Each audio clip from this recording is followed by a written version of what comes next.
mother and wondered if the boy were as handsome as he was said to be, and men who knew the Earl and his habits laughed heartily at the stories of the little fellow's belief in his lordship's amiability. Sir Thomas Asshe of Asshaw Hall, being in Erleboro one day, met the Earl and his grandson riding together, and stopped to shake hands with my lord, and congratulate him on his change of looks, and on his recovery from the gout. "And you know," he said when he spoke of the incident afterward, "the old man looked as proud as a turkey cock, and upon my word, I don't wonder, for a handsomer, finer lad than his grandson I never saw. As straight as a dart, and sat his pony like a young trooper." And so by degrees Lady Lorridaile too heard of the child. She heard about Higgins, and the lame boy, and the cottages at Earl's Court, and a score of other things, and she began to wish to see the little fellow. And just as she was wondering how it might be brought about, to her utter astonishment, she received a letter from her brother inviting her to come with her husband to Dorincourt. "It seems incredible," she exclaimed. "I've heard it said that the child has worked miracles, and I begin to believe it. They say my brother adores the boy, and can scarcely endure to have him out of sight, and he's so proud of him. Actually, I believe he wants to show him to us." And she accepted the invitation at once. When she reached Dorincourt Castle with Sir Harry, it was late in the afternoon, and she went to her room at once before seeing her brother. Having dressed for dinner, she entered the drawing-room. The Earl was there standing near the fire and looking very tall and imposing, and at his side stood a little boy in black velvet and a large Vandyke collar of rich lace, a little fellow whose round bright face was so handsome, and who turned upon her such beautiful, candid brown eyes, that she almost uttered an exclamation of pleasure and surprise at the sight. As she shook hands with the Earl, she called him by the name she had not used since her girlhood. "What, Molyneux," she said, "is this the child?" "Yes, Constantia," answered the Earl, "this is the boy. Fauntleroy, this is your grand-aunt, Lady Lorridaile." "How do you do, grand-aunt?" said Fauntleroy. Lady Lorridaile put her hand on his shoulders, and after looking down into his upraised face a few seconds, kissed him warmly. "I'm your Aunt Constantia," she said, "and I loved your poor papa, and you're very like him." "It makes me glad when I'm told I'm like him," answered Fauntleroy, "because it seems as if everyone liked him, just like dearest, exactly, Aunt Constantia," adding the two words after a second's pause. Lady Lorridaile was delighted. She bent and kissed him again, and from that moment they were warm friends. "Well, Molyneux," she said aside to the Earl afterward, "it could not possibly be better than this." "I think not," answered his lordship dryly. "He's a fine little fellow. We are great friends. He believes me to be the most charming and sweet-tempered of philanthropists. I will confess to you, Constantia, as you would find it out if I did not, that I am in some slight danger of becoming rather an old fool about him." "What does his mother think of you?"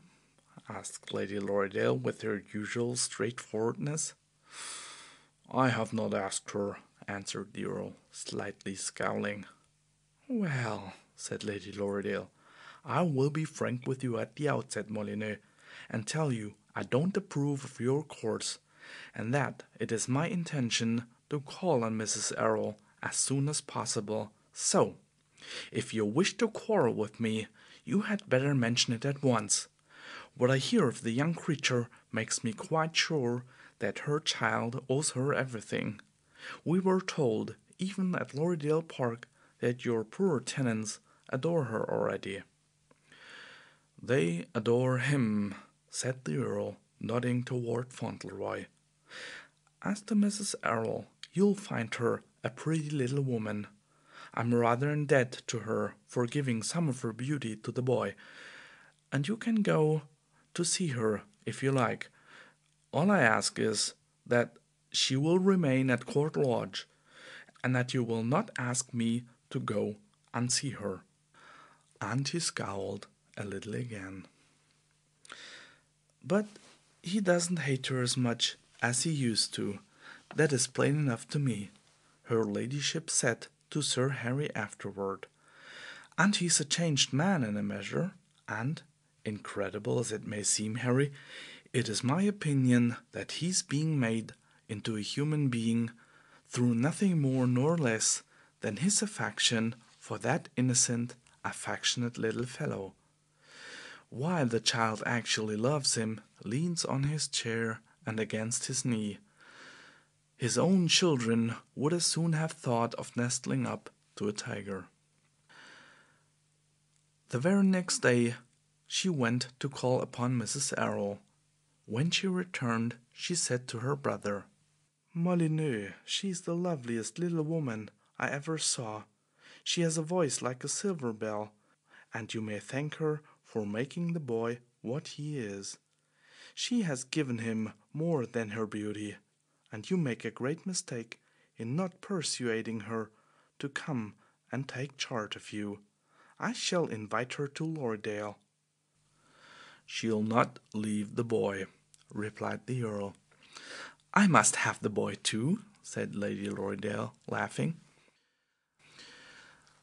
But she knew Lord Fauntleroy would not be given up to her, and each day she saw more clearly how closely those two had grown to each other, and how all the proud, grim old man's ambition and hope and love centered themselves in the child, and how the warm, innocent nature returned his affection with most perfect trust and good faith.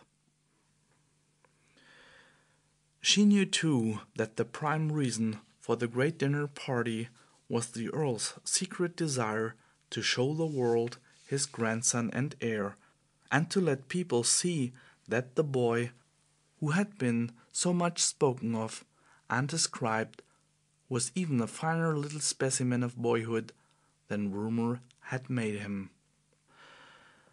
Bevis and Maurice were such a bitter humiliation to him, she said to her husband. Everyone knew it. He actually hated them. His pride has full sway here.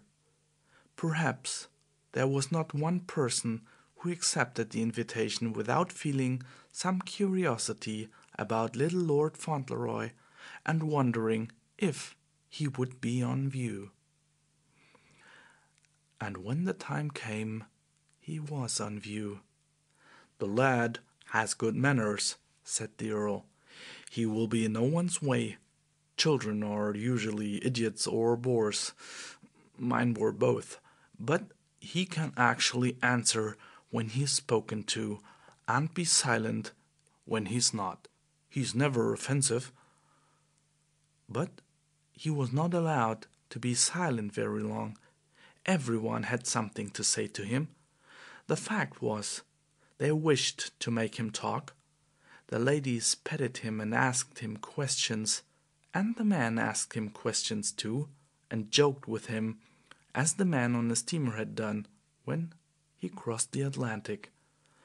Fauntleroy did not quite understand why they laughed so sometimes when he answered them, but he was so used to seeing people amused when he was quite serious that he did not mind. He thought the whole evening delightful. The magnificent rooms were so brilliant with lights, and there were so many flowers. The gentlemen seemed so gay and the ladies